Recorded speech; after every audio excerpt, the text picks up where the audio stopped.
So look at Anthony Ryder from South Lyon, Michigan, recently selected as the Lions 2020 Fan of the Year. He has a passion about sports broadcasting. With the 112th selection in the 2021 NFL Draft, the Detroit Lions select Amon-Ra St. Brown, wide receiver, USC. One pride, baby! Yeah!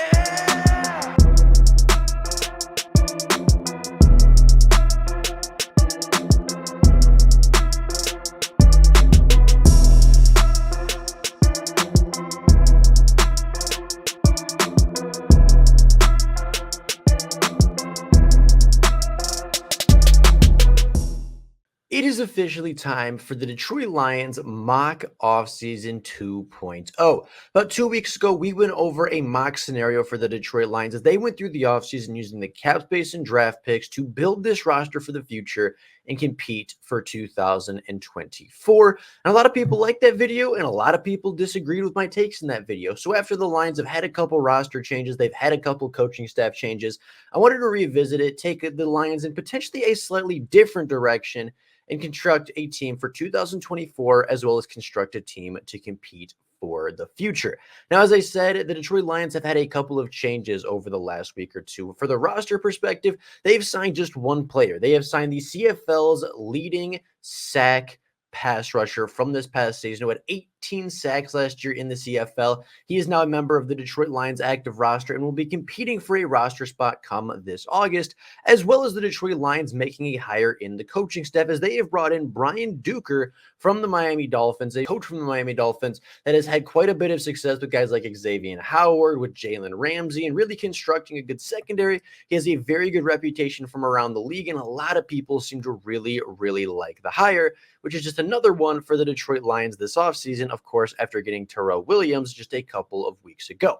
Now, in this video, we're going to go over restructuring of contracts to potentially open up a little bit more cap space for the Detroit Lions, as well as re-signings, free agency, draft order, as well as a final full roster at the end. So there's a lot to talk about, so let's not waste any more time and get right into it, as we'll start off with the restructures. I think the Detroit Lions could potentially restructure a couple of contracts this year. They do have a lot of cap space, about $44.8 million according to Over the Cap, which places them 7th in the NFL in active cap space to use, but I think they can upgrade that just a little bit.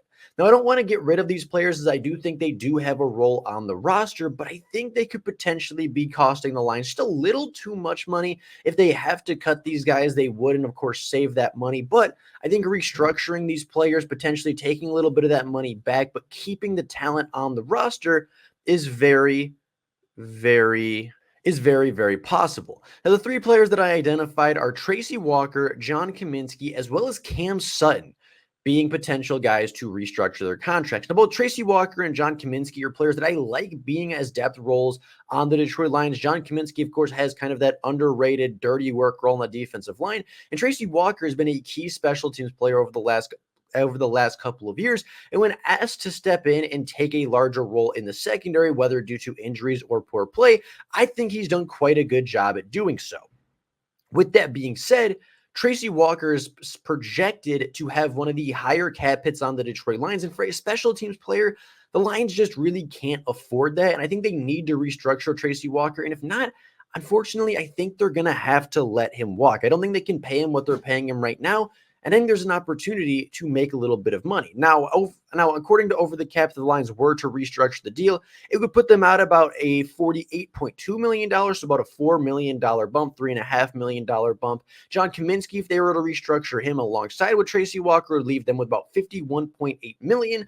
And then, of course, we get to Cam Sutton, who would leave the Detroit Lions, if he were to restructure his contract and move some money down the road, would put the Detroit Lions at roughly $58.8 million, according to Over the Cap.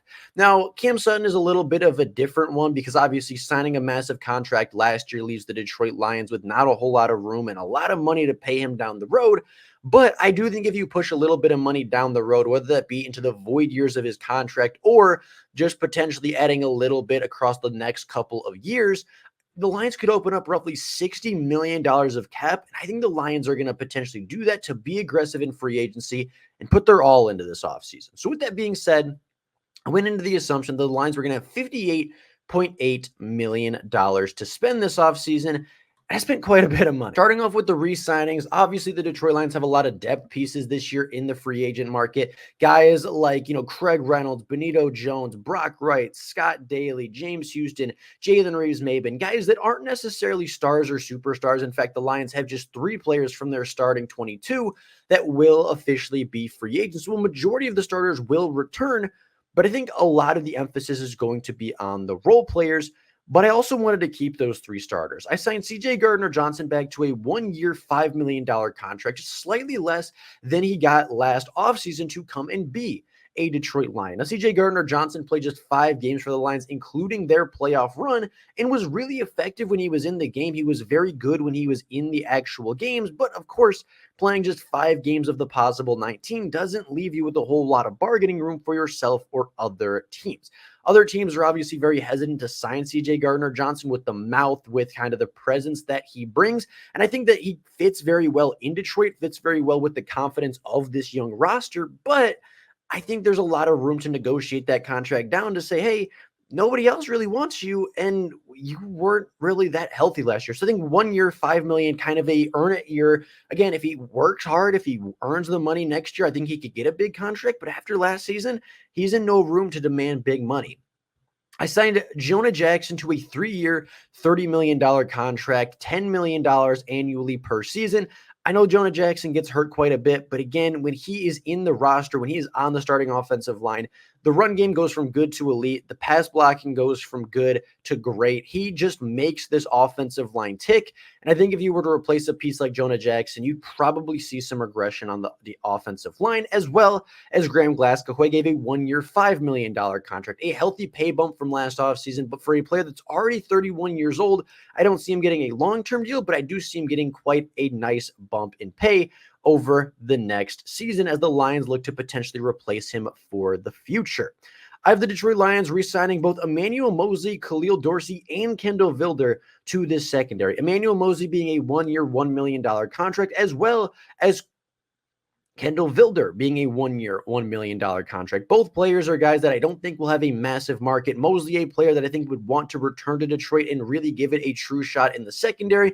But again, after coming off back-to-back torn ACLs, there's a lot of risk there, and I think the Lions will go for that low-risk, high-reward. But Kendall Vilder was a player that stepped up last year, and I don't think was incredible, but has the starting experience, is only 26 years old, and for $1 million, it is an upgrade over Jerry Jacobs. It is an upgrade over Stephen Gilmore. It is an upgrade over Chase Lucas, and he's a player that, in the worst-case scenario, has starting playoff reps with the Detroit Lions. Khalil Dorsey is an exclusive rights free agent, so they can bring him back for 1 year, $800,000. It's a pretty good deal for a core special teams player. Jalen Reeves-Maybin, the all-pro special teams core player, is a player that I would like to bring back as well. A real role player on the team, had some role on defense, was a massive part of the special teams unit. He is probably the best special teams ace the Lions have. I think bringing him back on a 2-year, $2 million deal is more than fair. James Houston, again, an exclusive rights free agent, just like Khalil Dorsey, will be a 1 year, $800,000 if the Lions would like to re-sign him. They basically just have to say yes or no, and they will be re-signing Houston to return to the roster.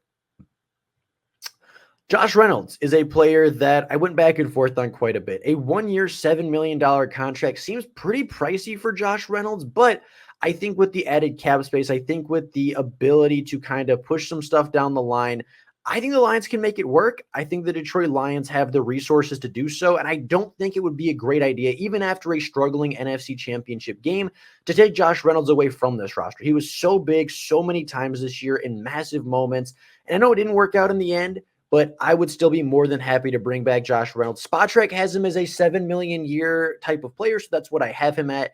But that obviously could potentially go down a little bit. I believe the last time he signed a contract was a 2-year, $6-a-year contract, which of course worked out pretty well for Detroit. I have Scott Daly coming back for 1 year, $1 million to be the long snapper, Brock Wright and Benito Jones for each 1 year, $1 million to be depth pieces on both the offense and defense, as well as Craig Reynolds to return for running back 3, kind of again filling out the depth pieces of this roster and kind of making sure that the core of this team stays together to give it another shot.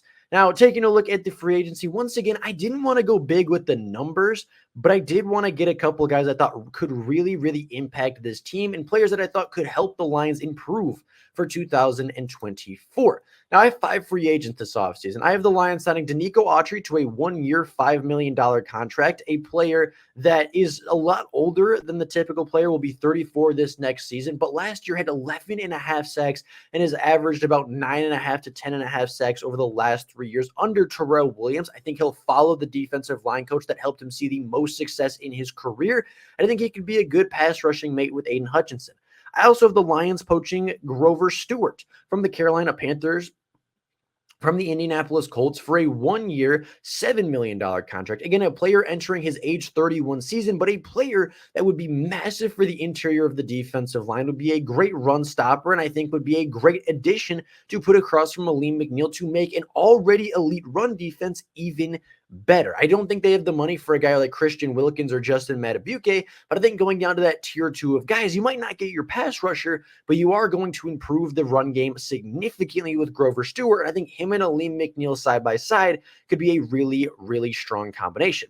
I have the Lions attacking cornerback twice this offseason with Isaac Yiadom and Trayvon Mullen, 2 players that are really pretty young, aren't necessarily going to be cornerback 1s, but can certainly compete for that cornerback 2 or cornerback 3 role. Guys that will not be very expensive, but guys that can certainly go out and in a pinch, in a tough situation, can go out and play some good football, which puts our secondary in a pretty decent position with Cam Sutton, Emmanuel Mosley, Yiadom, as well as Mullen being your top 4, with Vilder being your cornerback 5.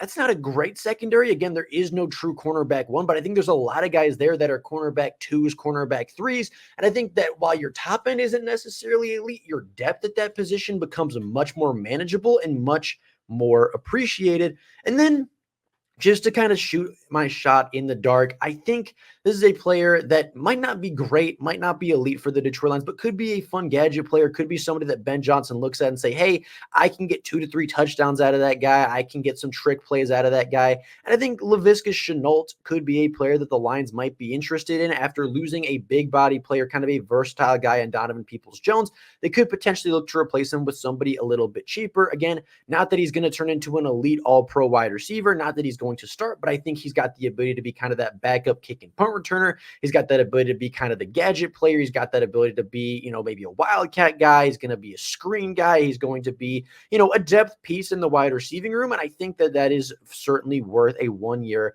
$1 million contract. So with that being said, I went into the NFL draft focused on cornerback, edge rusher, defensive tackle, offensive line, kicker, and potentially a depth running back, just to kind of get a little bit of competition for Craig Reynolds, even though I don't necessarily think they will.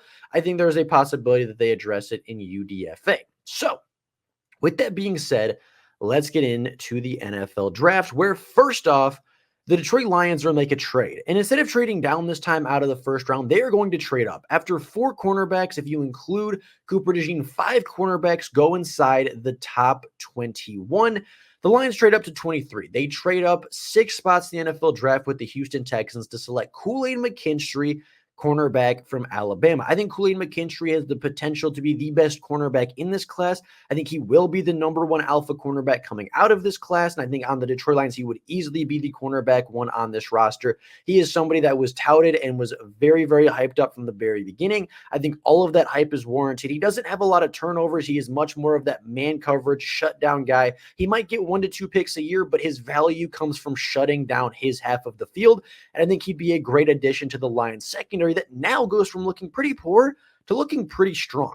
Now, I have the Detroit Lions trading down out of the second round and, of course, using that third round pick to trade up into the first round. So the Detroit Lions don't pick again until 92. And at pick 92, I have the Detroit Lions selecting Austin Booker, the edge rusher from Kansas, a 6'6" defensive end that had 12.5 tackles for loss and 8 sacks on the Kansas defense a year ago. His get off isn't very great. He doesn't have the greatest burst, but he does have some good power, does show some good pass rushing moves, does have a really good motor, is great in the run defense, and I think would be a pretty good player to potentially develop long-term for a running mate along Aiden Hutchinson. He reminds me a little bit of Denico Autry as a player, not necessarily the fastest or the twitchiest guy, but somebody that is just going to get to the quarterback over and over and over and be a positive presence on the defensive line. I think for a long-term player, I think Austin Booker could be that second edge rusher for Aiden Hutchinson to put across from him. And again, it's not a Chop Robinson. It's not a Latu Latu. It's not a Dallas Turner. but it is a pretty talented guy in the third round that I think the Lions could get some good depth and some good reps out of. Third round pick right after pick 93, I have the Lions selecting Mike Sanderstill, the cornerback from Michigan. Now, I've gone back and forth with Mike Sanderstill saying that he's really more of a slot guy, but he's also just a really, really good defensive back. I think he'd be the primary backup to a player like Brian Branch. Obviously, with losing Will Harris this year, the backup slot defender really is in need of some help. I think Will Sanderstill at the 93rd pick is really good value. I think he's a great tackler. I think he's got a nose for the football. He's a great, great player for the Michigan Wolverines. I think would be really good for the Detroit Lions. Might not have the immediate impact on the Detroit Lions after some secondary changes, but I think they could find a way to get him on the field. I think they could find a way to get some use out of him, especially on special teams early. And I think he'd be a good, again, a future pick, a player that could take over for the slot, a player that could potentially play on the boundary a little bit if needed, and be a guy that shores up the secondary. Now we're going to stay in Michigan for the 118th pick as the Lions select Zach Zinter, the offensive lineman, with the 118th pick in the NFL draft. The Lions need offensive line help. They need to shore up that offensive line. Graham Glasgow is getting older. Jonah Jackson is injury prone. Zach Zinter might not be a guy that will be even healthy enough to start in week one, but I think he will be a player that could be a good long-term solution for the Lions guard position. Pick 133, Jared Wiley, the tight end from TCU, is a 6'6" player at 8 touchdowns last year at TCU. A great red zone weapon, a great vertical threat. I think could be a really help for that, and I think could potentially replace Brock Wright as tight end 2 to put Brock at tight end 3 and secure the depth there and improve that. Mohamed Kanara is a player that I took at 162 from Colorado State. Just super, super productive at Colorado State. I know it's a Mountain West school, but we have seen some small player guys, some small school guys go out and make some massive plays. And I think Mohamed Kamara could be the next player from that small school to maybe not get 10, 11 sacks a season, but again, replace Romeo Okwara for 2 or 3, maybe even 4 sacks, right? Be a role player, be a rotational guy, and be a player that the Lions can potentially lean on as a depth player or a role player. At pick 190, I stacked up picks kind of late. I got Charles Turner, the center from LSU. Again, just some offensive line depth, a 5th-year veteran, somebody that LSU really likes, somebody that was pretty good last year. I was very impressed with the tape.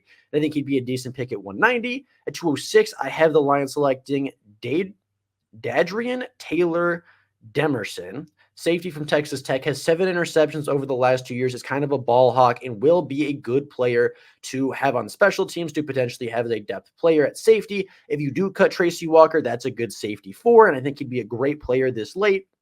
And then I ended off the draft by taking Joshua Carty, the kicker from Stanford. 10 things off, the Lions need a starting kicker. They need a reliable kicker. And I think Joshua Carty is the best player in this draft. And as well as that, the Lions don't have a second-round pick this year, but do walk away with a second-round pick from Seattle next year, as well as a 5th-round pick from the Houston Texans. So with all of that being said, this is how I have the Detroit Lions turning their roster around next season. This is the roster I have them going into, and it's color coordinated. The green players are re-signed players. The red players are the rookies, and of course, the blue players are the free agents. Your starting offense looks like Jared Goff and obviously Hendon Hooker is the backup, Jahmyr Gibbs and David Montgomery with Jason Kabinda at the fullback, Sam Laporta being the primary tight end 1 with St. Brown at JMO and Reynolds being your top 3. Your offensive line stays the same, and really across the board, your starting offense is almost identical. You kind of run it back with the 3 players you run it back with the players that have given you a top 6 finish consecutively over the last 2 years. And you add a lot on the defensive side of the ball. Hutch and McNeil stay as starters, but Stewart and Audrey become your starters, with Pascal taking kind of a back seat, but being a rotational guy nonetheless. Booker's going to sit behind Hutchinson and get some roles, as well as James Houston on obvious pass rushing downs. Grover Stewart in the middle with Aleem McNeil would make the run defense incredible, and I don't see any running back that runs on this 4 of Hutch, McNeil, Stewart, and Autry. The linebacker room stays roughly the same, but the cornerback room changes drastically, with Kool-Aid McKinstry being cornerback 1, Cam Sutton being cornerback 2, and then you have Mosley, Yidam, Vilder, Mullen, and Gilmore kind of fighting it out for those last couple of cornerback spots. Brian Branch starts in the slot with Mike Sanders still getting some rotation and getting some time as a secondary member as well, with Kirby Joseph, CJ Gardner-Johnson, and Ifeatu Melifonwu getting a nice rotation of trio at safeties, with Brandon Joseph and Taylor Demerson as your depth guys, and then Scott Daly returns as the long snapper, Jack Fox for the punter, and of course Joshua Carty for your kicker as a rookie. I think the Lions could also re-sign a guy like Michael Badgley just in case, But that is not here nor there. That is something that will be kind of a later offseason move and potentially just be a fill out the roster for offseason competition. With all that being said, that is all I have for you guys today. That is my 2024 roster. That is my 2024 mock offseason.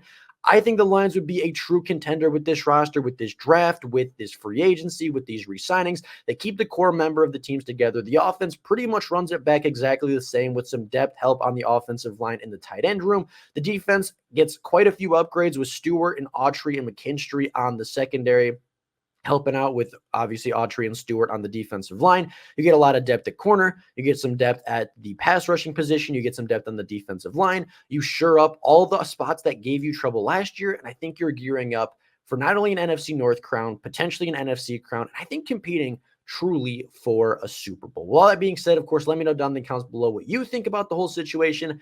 Very curious what you guys have to say. But with all of that being said, that's all I got for you guys right now. Thank you both so much for watching, and until next time, and as always, go